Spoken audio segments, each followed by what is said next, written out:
and welcome back. Today we're going to be taking a look at a new to me set of Gretsch Brooklyn drums. Alright, I know what you're thinking. I do not need another set of drums. And I will be the first to admit I have a pretty severe case of gear acquisition syndrome. But let me just defend myself a little bit here. 1. I pretty much always buy used, and I'm very good at hunting down a good deal. 2. I typically sell the gear that I'm replacing again, and since used gear holds its value very well, I usually get back what I have into it. And 3.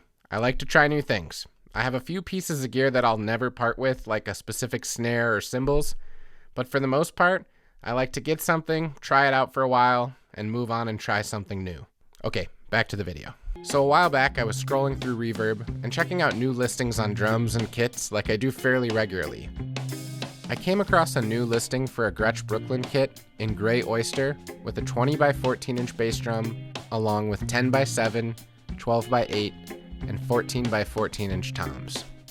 The price was really low considering the level of craftsmanship in this tier of drums, and over the next week, I found myself checking back in to see if this kit had sold, as the deal was just too good to last for very long. After realizing this kit had clearly caught my eye, I decided to go ahead and pull the trigger on it and made an offer, and the buyer accepted.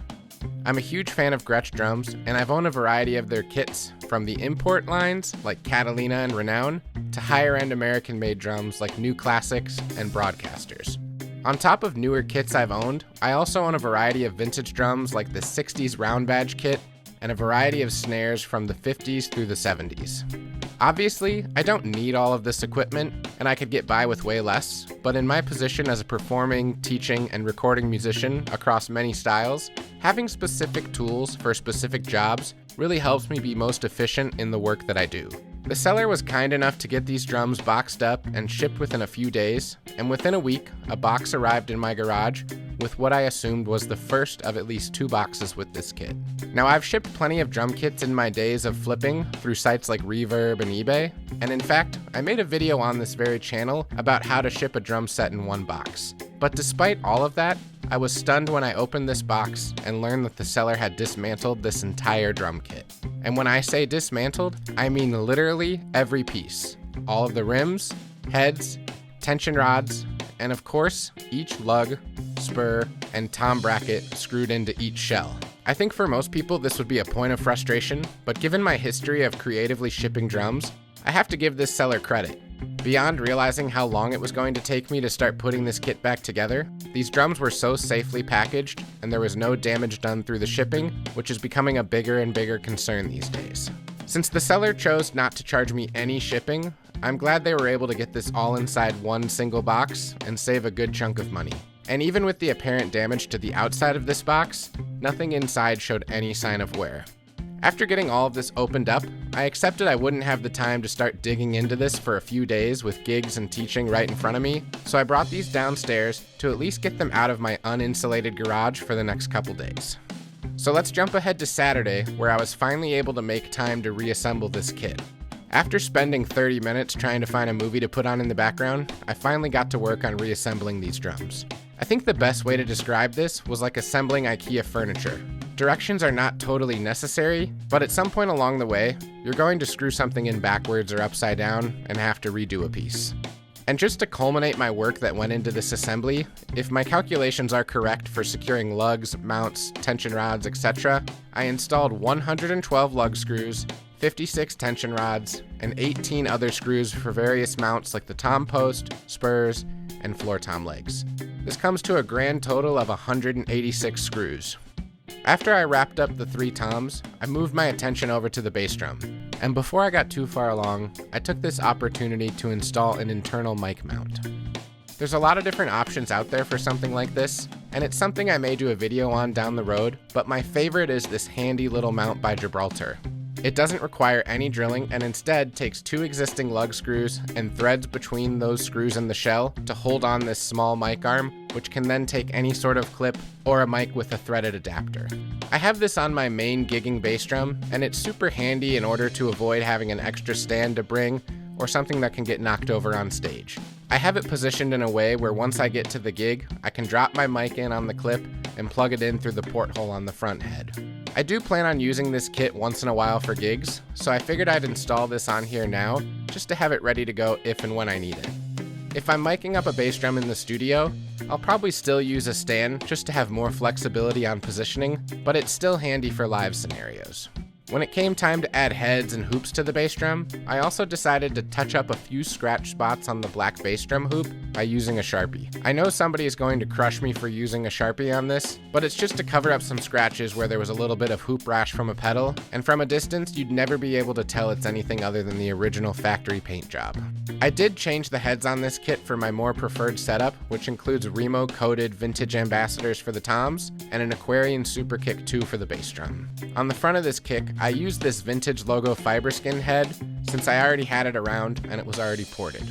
Once I had everything set up and ready to go, I started using this kit for teaching, but before I got too far along with the demo, I decided I wasn't a fan of these standard suspension mounts that came with the kit, but also didn't want to drill direct to shell mounts quite yet either. Usually I love DTS style mounting, and I get a lot of grief about it from others in the drum community, but at the end of the day, it's typically a setup I like. But with this kit, I decided I wanted it to be a little different than the others. So I searched online to find Gretsch's more discreet GTS style suspension mount that actually replaces two of the lugs. But after not being able to find anything new for sale and in stock, I turned my searches over to Reverb and eBay. I was able to find both a 10 and 12 inch mount, and the 12 inch was available from a seller on the East Coast, so it showed up within a few days and I was able to get this installed on the drum. The 10 inch on the other hand was only available from a seller in England, so it was going to take much longer to arrive. With the 12 inch mount in hand and all installed, I decided to take this kit out on a gig and get my first impression live. Here's a few clips of me with my funk band The Pocket Kings for you to check out and hear for yourself.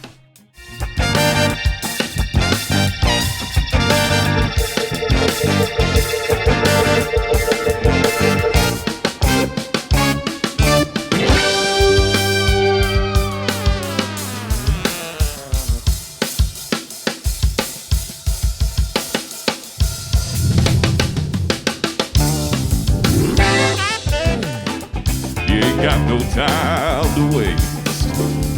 Come on, people. People say, have I got a right to live? People, rock, steady, rock, steady, Rock steady, babe. rock, steady. Rock, down, down, down, down, down. Oh, come on, let's dance, let's shout. Shake your body down to the ground, let's dance, let's shout. Shake your body down to the ground, let's dance, let's shout. After a few more days, I had a new head from Diodario arrive in the mail, and this was actually free because I had a ton of reward points left over from last year with all the work I do changing heads for schools and churches. I also had a few of these vintage broadcaster style logo decals in white that a fan of this channel sent me a couple years back, and decided this would be much more of my preferred look. And finally, after 3 weeks of waiting patiently, while still checking the shipping tracking every day, my last tom mount arrived in the mail, and I could install it and finish everything up I wanted to do with this kit in order to finally present it to you and record some demos. I recorded a bit of playing in a couple different tunings and different styles, and to be totally transparent, I did do some light EQ and processing on the mics, because this really isn't meant to be a demo of a kit as you'd buy it new with stock heads and all factory original parts. Rather, it's more showcasing the versatility and fit for me, the player of this specific kit. Since this kit didn't come with a snare, I paired it up with my 1960s Gretsch chrome over brass drum. The mic setup for this video is an Audix D6 inside the bass drum on that internal mount, an SM57 on the snare, and a pair of Shure KSM 137s in an XY pattern as overheads.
Alright, so as you can hear, these drums have plenty to offer in terms of versatility.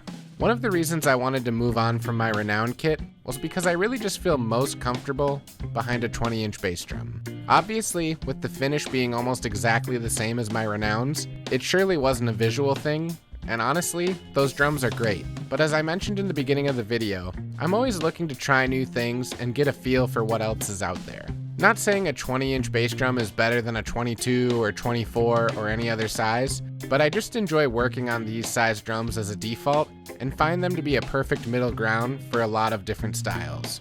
With that said, I'd be lying if I told you I hadn't already done some looking around reverb for a Brooklyn kit in the same finish with a 22, 13, 16 setup, and I'm not saying I need a shell bank of 2 kicks and 5 toms, but you gotta at least look it up and see what it might cost, right?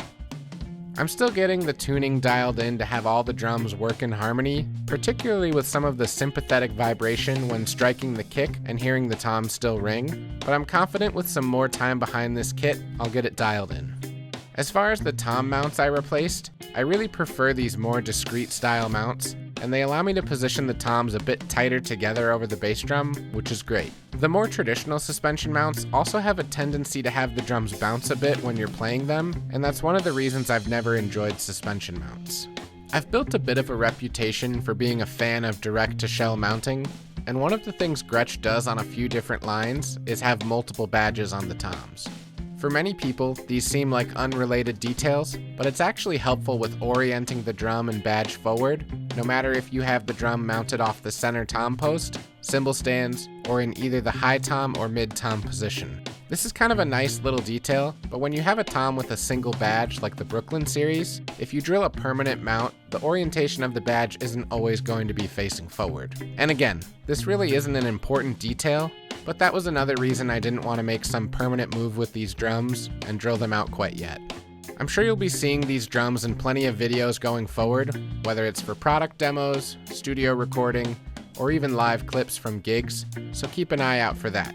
If you have any experience with the Gretsch Brooklyn series, I'd love to hear about it, so leave a comment down below and share a bit of your thoughts.